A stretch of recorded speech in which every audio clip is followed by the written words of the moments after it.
ओम शांति। श्राद्ध मनाने की पीछे की कहानी।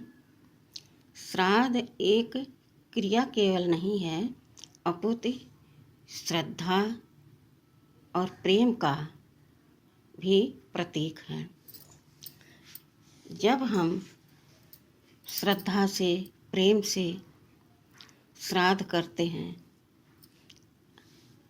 अर्थात अपने पितरों का आदर सत्कार के साथ उनका हम दान देते हैं, जिसे पिंडदान कहा जाता है।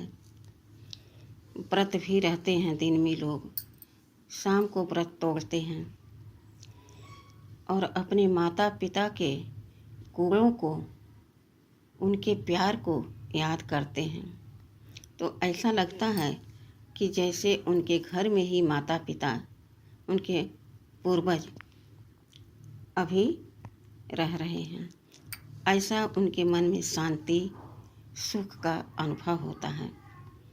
लेकिन माता पिता या पूर्वज तो नहीं रहते हैं, लेकिन उनके गुणों को, उनकी यादों को जब अपनी याद में रखते हैं, चिंतन करते हैं, तो उनको यह भासता है कि मेरे माता पिता ऐसे थे, मुझे इतना सुख देते थे, इतना उन्होंने हमारे लिए किया। तो अपनापन उस समय दिखता है। तो श्राद्ध केवल एक क्रिया नहीं है, बल्कि श्रद्धा प्रेम की एक भाव भरी यह क्रिया है। खाली श्रद्धा से करोगे तो भरपूर रहोगे, केवल श्राद्ध करोगे तो केवल नाम के लिए कर रहे हो तो वैसा ही तुम्हें फल मिलेगा। कहा जाता है कि पूर्वजों का आशीर्वाद होता है तो हमारे कार्य सब स्वतः होते रहते हैं। कहते हैं ना कि पितृ रुष्ट हो गए हैं, पितृदोष है। जब पंडित जी को दिखाया जाता है तो कहते हैं आपने ऐसा दान नहीं किया है अभी तक, ऐसा दान कीजिए, इतना दान कीजिए, तब यह पितृदोष समाप्त होगा और तब आपके अच्छे दिन शुरू हो जाएंगे। दूसरा कि बहुत रहस्य भरी बात है, गुह रहस्य है इसमें छुपा, कि चतुर्दशी और नवरात्रि के पहले यह 16 दिन क्यों पितृपक्ष मनाया जाता है, क्यों पितरों के निमित्त किया गया है, इसका रहस्य आज हम जानेंगे। कहा जाता है कि गणेश जी अपने माता पिता को सर्वोपरि सब कुछ मानते थे कि मेरे तो दुनिया ही मेरे माता पिता हैं। एक बार कहा गया कार्तिकेय और गणेश जी को कि दोनों लोग चक्कर लगाकर पूरे पृथ्वी का आओ। कार्तिकेय जी तो अपना वाहन लेके निकल पड़े, लेकिन गणेश जी अपने माता पिता का ही परिक्रमा कर लिए, चक्कर लगा लिए और बोला मेरे तो सारी दुनिया ही मेरे माता पिता हैं, मेरे लिए और कुछ सर्वश्रेष्ठ नहीं है। तो यह 16 दिन नए नए तरीके से हम अपने पूर्वजों को खिलाते हैं, पिलाते हैं। कभी पकवान, कभी फल, कभी दूध, दही, अनेकानेक प्रकार से हम भोग लगाते हैं। और जिस दिन तिथि होती है हमारे पूर्वज की, जिस दिन शरीर छोड़ा था, उस दिन विधि विधान से हम ब्राह्मण को खिलाते हैं, जिनमें अपने पूर्वजों को खाते हुए देखते हैं। कुत्ते बिल्ली कौवे को भी हम खिलाते हैं, गाय को भी खिलाते हैं, ताकि सब संतुष्ट हों, सबका आशीर्वाद हमें मिले और हमारे माता पिता बड़े बुजुर्गों का भी आशीर्वाद मिले। तीसरा, नवरात्रि। जब भगवान शिव अपनी शक्तियों को जागृत करते हैं तो उनको अनेक अलंकार देते हैं। जो हर देवियों के अस्त्र शस्त्र दिखाए हैं वह अलंकार देवियों को भगवान देते हैं, अर्थात उन्हें ज्ञान का जब मनन चिंतन कराते हैं, योग कराते हैं, तो उनकी अंतरात्मा जागृत हो जाती है और वो शक्तिशाली हो जाते हैं, पेवर हो जाते हैं, पवित्र बन जाते हैं, जिस कारण से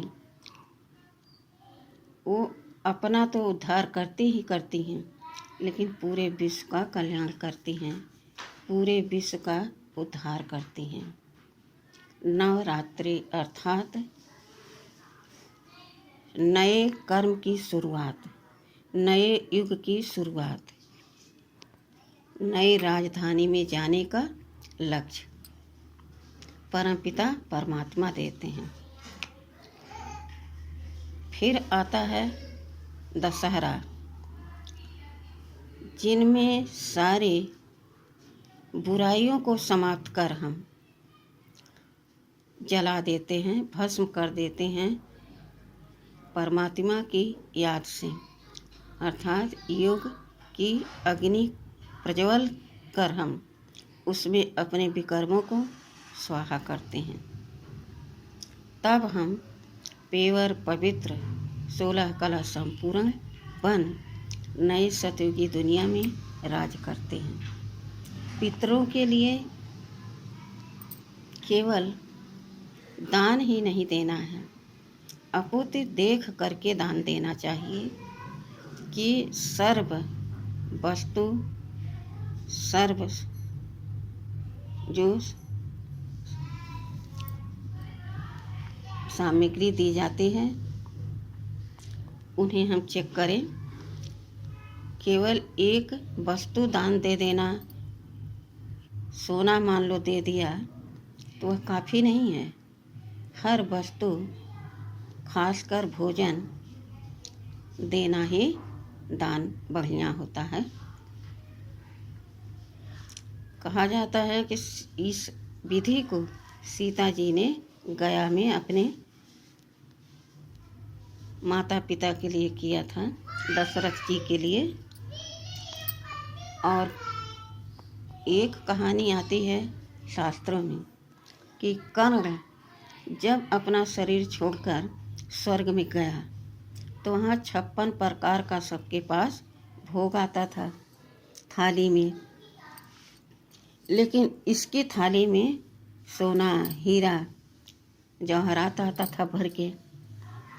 कर्ण चुपचाप देखता रहता था कि यह ऐसा क्यों हो रहा मेरे साथ। उसने कहा कि मेरे साथ ऐसा क्यों हो रहा है। तब वहाँ बोला गया कि आपने जीवन पर्यंत कभी और कुछ दान किया ही नहीं, जो किया वही मिल रहा है। अब वह उदास हो गया और कहने लगा, इसे हटा लो मेरे सामने से,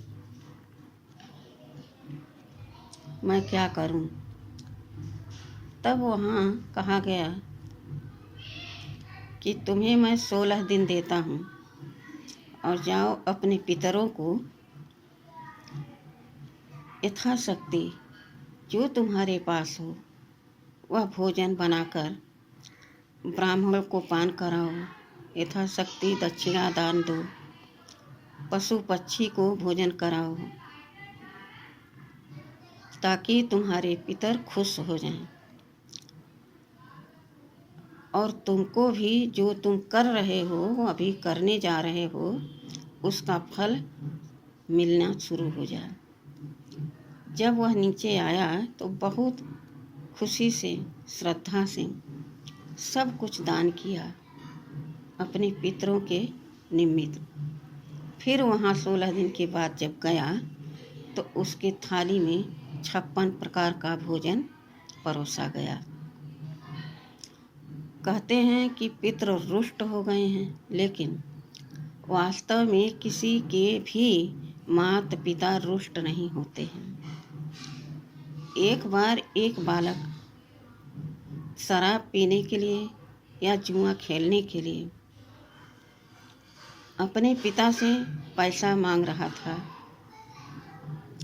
पिता के पास पैसा भी था, लेकिन वह इंतजाम करके रखा रहता था कि कभी कोई ज़रूरत पड़ेगी तो इस्तेमाल करेंगे।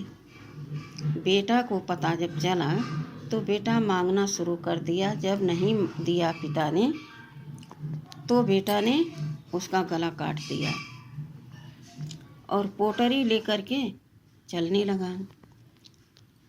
आंगन में आते समय चौखट में उसका पैर फंसा और वह गिरने लगा।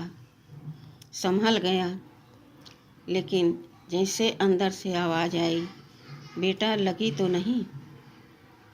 तो माता पिता कहने का भाव है कि कभी रुष्ट नहीं होते हैं।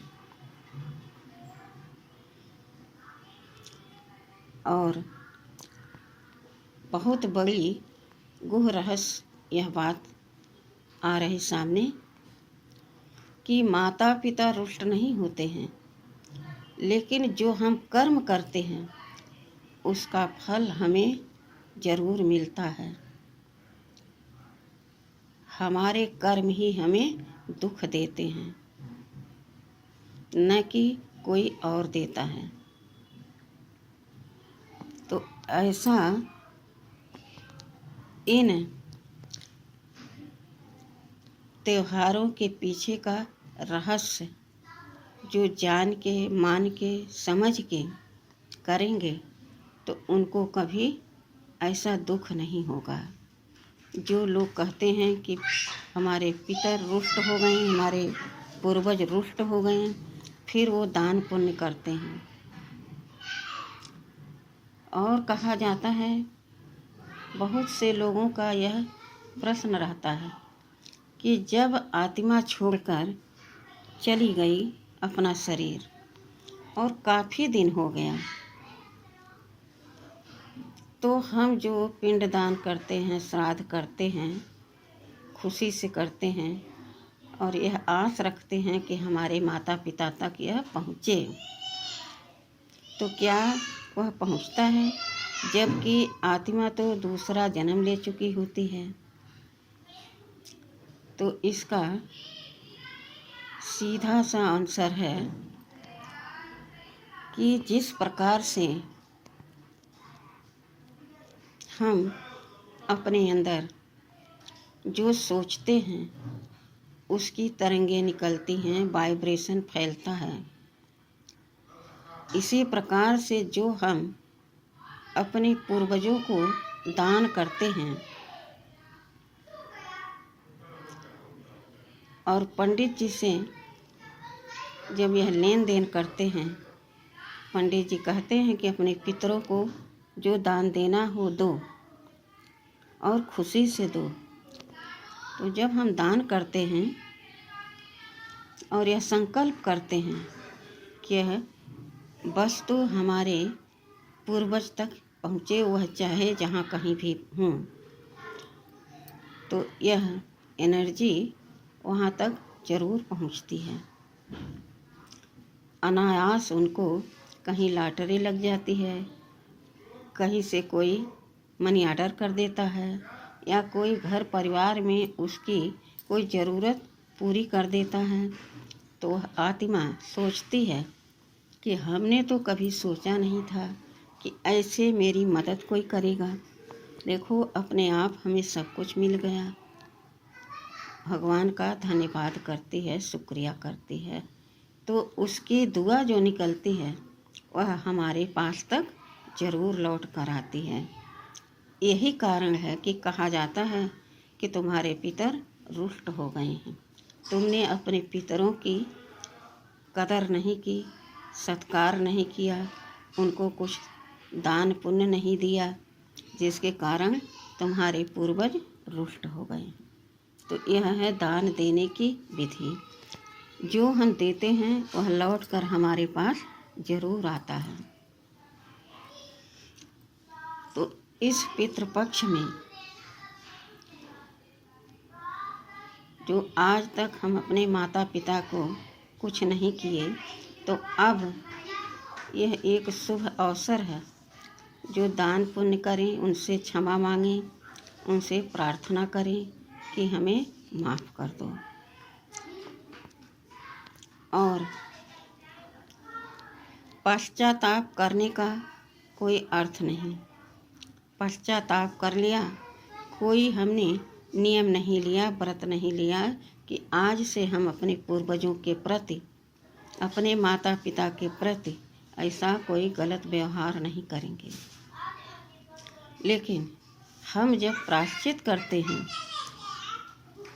तो हम अपने आप को एक नियम में बांध सकते हैं कि आज से हम यह गलती नहीं करेंगे। यह 16 दिन इतने पुण्यदायी और साथ में फल देने वाला तिथि है कि हम अपने पूर्वजों को अब जीते जी नहीं किए तो मरने के बाद भी कुछ दान करें जो उन तक पहुँचे, उनकी दुआ हमारे तक आए, तो हमारा भी भला होगा और उनको भी सुख मिलेगा। जब हम जीते जी नहीं करते हैं तो मरने के बाद केवल आधा मिलता है, क्योंकि हमने किसी के निमित्त से उस तक पहुंचाया। जब हम दान दिए ब्राह्मण को और मन ही मन यह संकल्प किए कि यह दान हमारे पूर्वजों को पहुँचे, तो ब्राह्मण भी यही कहता है कि तुम्हारे पूर्वज सुखी रहें, जहाँ रहें और तुम्हें भरपूर दुआ दें ताकि तुम आगे बढ़ सको। तो ऐसा हम ना करें, जो करें जीते जी करें। श्राद्ध की विधि क्यों ना हम जीते जी कर लें। जो हम बेटा बेटी बहू को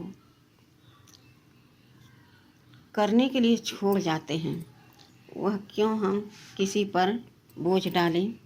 जीते जी अपनी श्राद्ध कर लेना चाहिए। अर्थात जो ब्राह्मणों को इस पितृपक्ष में खिलाया जाता, दान किया जाता, वह हम जीते जी न कर लें। फिर मरने के बाद जो करना होगा वह घर वाले तो करेंगे ही, लेकिन जो करेगा जैसा उसको वैसा फल मिलेगा। और हम जब करेंगे स्वयं अपने हाथों से अपनी कमाई लगाकर, तो पूरा पूरा पुण्य हमें मिलेगा। तो जो करना है अभी करना है, आज करना है, स्वयं करना है, किसी पर डिपेंड नहीं होना है। खुद सक्षम बनो, समझदार बनो और कर्म को इतना श्रेष्ठ बनाओ कि कभी किसी के सामने हाथ न फैलाना पड़े। तो पूर्वज भी खुश होंगे, हम भी खुश होंगे और पूरा विश्व खुश होगा। इस खुशी के राज को जानने के लिए इस वीडियो को ज़रूर देखें, सुने, समझें और पितृपक्ष में अपने पूर्वजों को श्रद्धापूर्वक बड़े प्यार से उन्हें हर प्रकार का भोजन बनाकर जरूर पान कराएं। अर्थात हर रोज कुछ न कुछ बनाकर एक ब्राह्मण को जरूर भोजन कराएं। चाहे थोड़ा ही कराएं, लेकिन एक नियम बना लें। और जिस दिन उस आत्मा का शरीर छूटा, उस तिथि को विधि पूर्वक आप इस पितृपक्ष में दान दें, भोजन कराएं, ताकि आपका मन हल्का हो जाए, खुश हो जाए, पूर्वजों का आशीर्वाद मिल जाए। जिन ब्राह्मणों को आप भोजन कराएंगे वह भी आपको दुआ देंगे। जो कौवा, गाय, कुत्ते आपके हाथों से रोटी खाएंगे वह भी आपको दुआ देंगे। तो दुआ ही कमाना है, न कि बद्दुआ कमाना है। ऐसा श्रेष्ठ विशेष यह 16 दिन का पितृपक्ष का दिन आया है। तो इसमें हम ये न सोचें कि हमारे माता पिता हमें कुछ दिए नहीं, उन्होंने हमारे लिए क्या किया है, हम क्यों करने जाएं। जिसको दिया वो करें। ये सब भेदभाव अपने मन से निकाल कर स्वयं अपने आप को मजबूत बनाकर खुशी से जो है वह दान करें, तो आप दानी कहलाएंगे। जो आपसे संतुष्ट होगा वह आपको दुआ देगा। आपके पूर्वज भी आपको दुआ देंगे कि हमारे बच्चे बहुत अच्छे हैं। और हम तो यही कहेंगे कि हर किसी इंसान को अपनी श्राद्ध कर लेनी चाहिए जीते जी। अर्थात जो भी श्राद्ध के नियम हैं दान पुण्य कर लेनी चाहिए, ताकि बाद में ये न रहे कोई करेगा कि नहीं करेगा। तो यह है श्राद्ध के नियमों की कहानी। ठीक है। ओम शांति।